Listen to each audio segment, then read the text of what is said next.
Diga, meu amigo, diga, minha amiga, legal que você esteja aqui com a gente mais uma vez, começando uma nova semana, que tenhamos uma semana de muito brilho, de muita energia, uma semana muito positiva. Vamos falar desse São Paulo que sofreu, mas venceu o time do Cuiabá, jogando no estádio do Morumbi. Foi a 10ª vitória consecutiva como mandante na temporada 2022. O São Paulo teve alguns destaques individuais, o Nicão voltando a ganhar ritmo, fazendo um gol bem bacana para o time do São Paulo, o gol da virada contra o time do Cuiabá. Teve também outros destaques, como o André Anderson, que está ganhando espaço no time do Rogério Ceni. O Calleri, sempre decisivo, marcou um gol de pênalti, aliás, um pênalti muito contestado pelo time do Cuiabá. Teve o Arboleda, que marcou também o seu gol, mais uma vez decisivo no campo de ataque. Teve lá uma ligeira falha no primeiro gol, ele e outro zagueiro do São Paulo se confundiram ali e acabaram deixando o Cuiabá numa situação confortável para abrir o placar. Só que o São Paulo virou. O destaque dessa partida, na minha opinião, foi o goleiro Walter, com excelentes defesas, o que prova que o São Paulo poderia, se tivesse ousadia e olhos abertos, de repente ter trazido o Walter. Dizem até que tentou, que o Corinthians, na época que era o dono dos direitos econômicos do jogador, o Corinthians teria dificultado exatamente para o Walter não defender um time rival aqui do estado. De qualquer modo, o São Paulo venceu. Teve muita rusga, o time do Cuiabá reclamando do pênalti que acabou propiciando o gol do empate, reclamou de a expulsão do jogador do time do Cuiabá e teve sofrimento também. Aliás, um sofrimento até certo ponto desnecessário. É sobre isso que a gente vai falar a partir de agora. Vamos.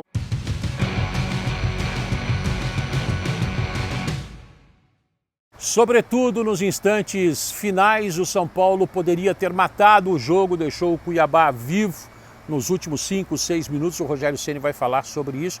Quando o São Paulo tinha um jogador a mais, estava vencendo a partida, o Cuiabá teve até a chance do empate em 2 faltas perigosas. Acabou não acertando o alvo do goleiro Jandrei.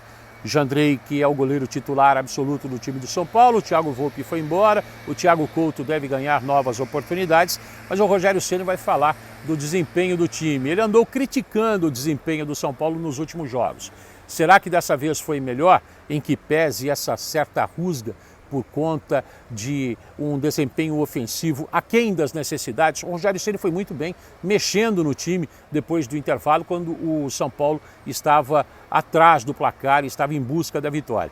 Rogério Ceni avaliando essa vitória contra o Cuiabá, foi a 10ª vitória jogando como mandante em 2022 e o São Paulo com 8 jogos de invencibilidade. Diz aí, Rogério. Jogou melhor. Jogou como alguns jogos atrás aqui no Morumbi, criando bastante oportunidades de gol, né? Finalizando bem mais do que a gente vinha finalizando nos últimos jogos. Sobre o pênalti, realmente pode gerar alguma dúvida, né? Aquele primeiro, né? Que a bola bateu na mão do jogador do Juventude, do Cuiabá, né? E o segundo houve a carga, mas eu não sei, vocês acham que não foi pênalti, é isso ou não? Quem que acha que não? Eu acho que teve a carga atrás, eu acho que o juiz apitou com bastante convicção, estava próximo ao lance, né? Não foi um pênalti nem que foi para VAR, foi um pênalti apitado antes. E poderia até ter interpretado como uma mão, que a bola pegou direto na mão, no cruzamento. Mas eu acho que o time criou mais, jogou melhor do que nos últimos jogos, precisa melhorar muitas coisas, como por exemplo, não pode com 2-1, um jogador a mais, não atacar o adversário, manter posse de bola, ao invés de tentar definir o jogo, fazer o terceiro gol. Principalmente porque nós só tínhamos praticamente atacantes dentro de campo, né? Nós jogamos com 2 laterais, Rafinha e Léo, né, por trás, e o Arboleda, o único zagueiro, e o resto do time todo para frente. Então nós jogamos em função do gol e gastamos os últimos 5, 6 minutos, em vez de tentar ser objetivo para fazer o terceiro e não correr risco, como as 2 faltas que tiveram frente ao gol. Nós ficamos com posse de bola e deveríamos ter tentado resolver o jogo, fazer o terceiro gol, porque aí desestimularia toda a equipe do Cuiabá. O fator campo tem pesado bastante para o São Paulo. O São Paulo até agora, com o Rogério Ceni, perdeu 2 partidas no estádio do Morumbi.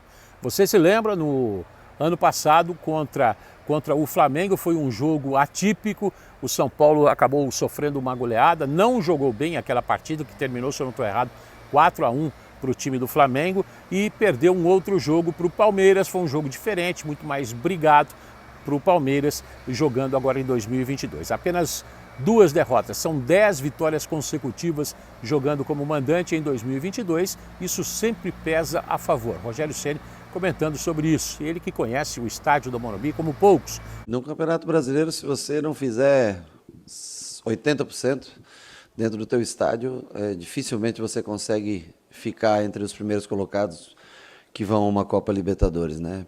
Principalmente para nós que, infelizmente, não, até que no ano tem um aproveitamento bom, mas no ano a gente inclui o Campeonato Paulista, né? Nós jogamos 3 jogos fora, empatamos 2 e perdemos 1, ou seja, são 2 de 9, é pouco, né? Nós precisamos tentar achar uma vitória fora de casa para a gente vir com ânimo renovado para o Morumbi. Mas aqui a gente tem o nosso torcedor, nosso lado, um bom gramado para se jogar. Os jogos que a gente perdeu no ano, que foi, você falou, que foi Flamengo e Palmeiras, aquele Flamengo foi um jogo atípico, porque nós tivemos uma expulsão, tomamos um gol com 30 segundos, uma expulsão com 8 minutos e o jogo acabou logo no começo. E contra o Palmeiras foi um jogo bem disputado, esse 1-0 foi um jogo bem disputado. Então eu acho que mostra a força, o conhecimento nosso do gramado. Acho que o Morumbi mostra que ainda é um fator de diferença para nós São Paulinos. Agora, para ajudar nessa sequência, em busca da 11ª vitória consecutiva como mandante, o São Paulo joga nesta quinta-feira contra o Jorge Wilstermann, da Bolívia, jogo que pode sacramentar o São Paulo na próxima fase da Copa Sul-Americana. Vai ser nesta quinta-feira, às 9h30 da noite. Tem um aviãozinho passando aqui, é uma rota aqui na Zona Sul de São Paulo. Domingo, o clássico vai ser contra o Corinthians pelo Campeonato Brasileiro. O São Paulo, dependendo de uma combinação de resultados, pode até, se vencer o Corinthians pela primeira vez jogando na Neoquímica Arena, pode até assumir a liderança do campeonato. Não depende só dele, mas uma vitória pode deixar o São Paulo muito próximo disso. O tricolor paulista, depois de enfrentar o Corinthians, vai ter mais 2 jogos como mandante para depois sair novamente. Os jogos: Ayacucho, que vai ser pela Copa Sul-Americana, fechando a primeira fase, e depois o Ceará, o bom time dirigido por Dorival Júnior. Gostaria da sua avaliação aí, os desempenhos individuais do time do São Paulo. A gente citou aqui Nicão, André Anderson, Caleri, Arboleda, o Walter foi bem, a gente também já colocou aqui. Gostaria da sua opinião e do próprio trabalho do Rogério Ceni, que mexeu no time depois do intervalo, colocando o time bastante ofensivo.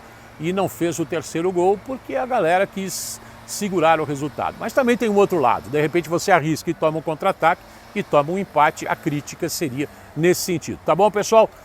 Boa semana, beijo no seu coração, até a próxima. E o São Paulo tá forte, hein? O São Paulo tá forte, pode não estar convencendo, mas está vencendo. Eu acho que isso sintetiza tudo. Até mais, tchau!